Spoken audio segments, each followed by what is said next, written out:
নমস্কার বন্ধুরা, নপুতন চ্যানেলে আপনাদের সবাইকে স্বাগত।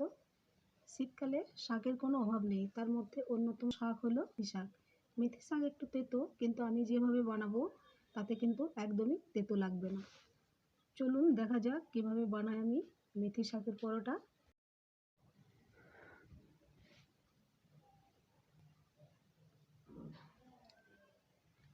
মেথি শাকের পরোটা বানানোর জন্য নিয়ে নিয়েছি 2 আঁটি মেথি শাক।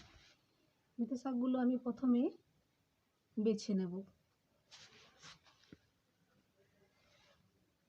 এইভাবে মেথি গাছ থেকে পাতাটা আলাদা করে নিতে হবে। পাতাগুলো এভাবে নিয়ে নিয়েছি, আর ডগাটাকেও আমি নিয়ে নিচ্ছি। ডগাটা যেহেতু নরম থাকে তাই আমি ডগাটাকেও নিয়ে নিচ্ছি।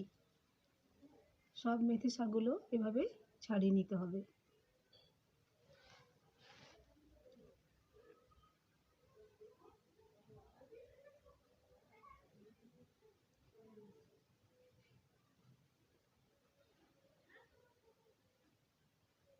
সব মেথি শাকগুলো আমি এভাবে ছাড়িয়ে নিয়েছি।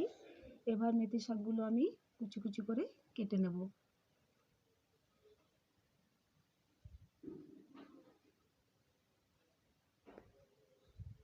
কুচি কুচি করে কাটার পর শাকগুলো আমি 3-4 বার করে ধুয়ে নেব। শাকের মধ্যে অনেক বালি থাকে, তাই 3-4 বার জল দিয়ে ভালো করে ধুয়ে নিতে হবে।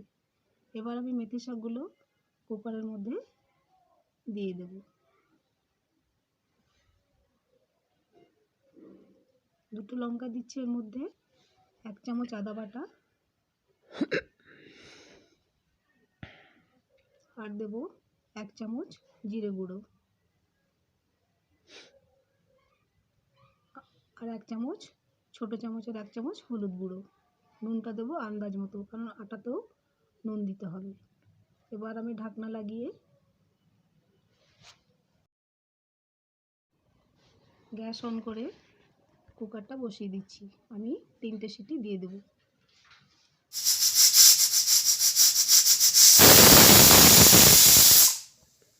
3টে সিটি দিয়ে নেব। 3টে সিটি দেওয়ার পর আমি গ্যাসটা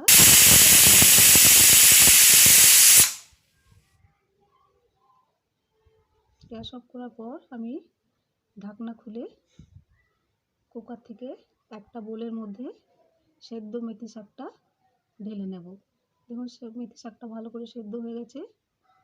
এবার একটা আমি বোলের মধ্যে ঢেলে নিলাম।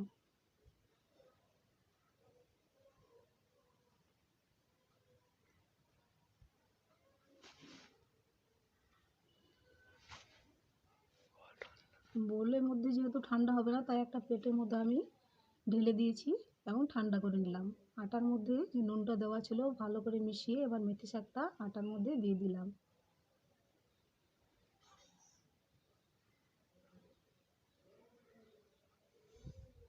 আমি 1 চামচ চিনি যোগ করলাম। আপনারা চাইলে চিনির পরিমাণটা বাড়াতেও পারেন। এবার মেথি শাকটাকে হাত দিয়ে চটকে আটার মধ্যে ভালো করে মেখে নেব।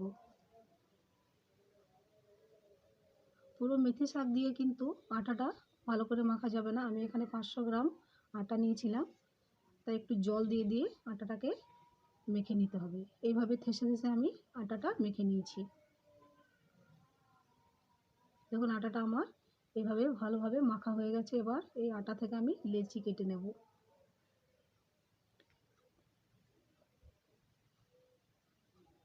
লেচিগুলো একটু বড় বড় হবে, যেহেতু পরোটা একটু মোটা মোটা হলে খেতে খুব ভালো লাগে।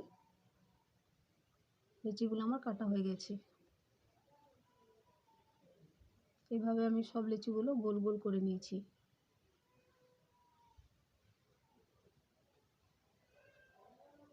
এবার একটা নরমাল তাওয়া, যেটাতে আমরা রুটি করি, সেই তাওয়াতে আমি পরোটাগুলো ভেজে নেব।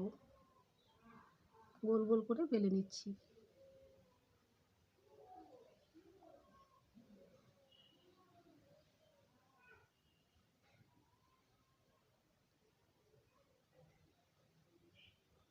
খুব বেশি পাতলা হবে না, আবার খুব মোটাও হবে না, এই রকম হবে।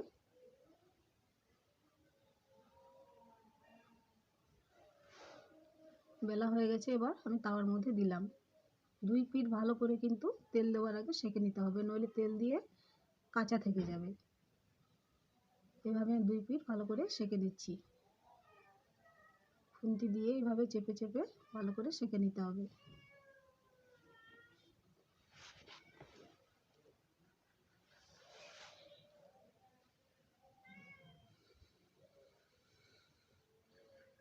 এবার আমি তেল দিয়ে দিচ্ছি। চামচ দিয়ে ভালো করে চারিদিকে তেলটা দিয়ে দিতে হবে। আর পিঠটা উল্টে চামচের সাহায্যে তেল দিয়ে দিচ্ছি। তেলটাকে আবারও আমি চামচ দিয়ে ভালো করে চারিদিকে করে দিলাম।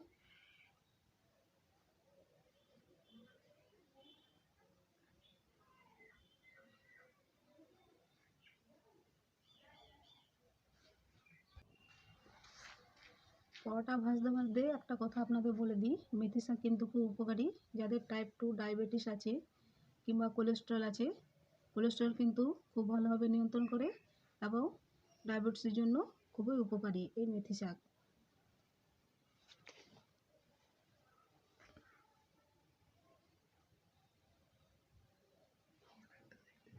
আরেকটাও সেঁকে নিচ্ছি ঠিক ওইভাবে, আগেরটা যেভাবে করলাম সেইভাবে। এইভাবে খুন্তি দিয়ে চেপে চেপে দুই পিঠ ভালো করে সেঁকে নিতে হবে। তারপর তেল দিতে হবে যাতে কাঁচা ভাব না থাকে।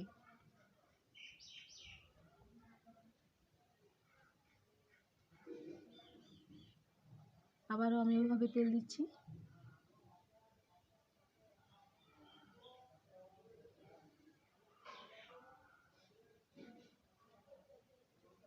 দেখুন পরোটা কি সুন্দর লাল লাল ভাবে ভাজা হয়ে গেছে।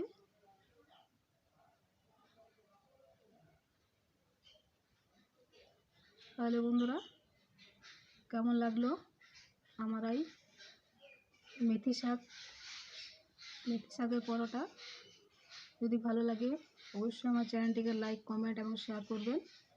আমার চ্যানেলটিকে সাবস্ক্রাইব করার জন্য অনুরোধ রইল। আবার দেখা হবে অন্য কোনো রেসিপিতে। ধন্যবাদ।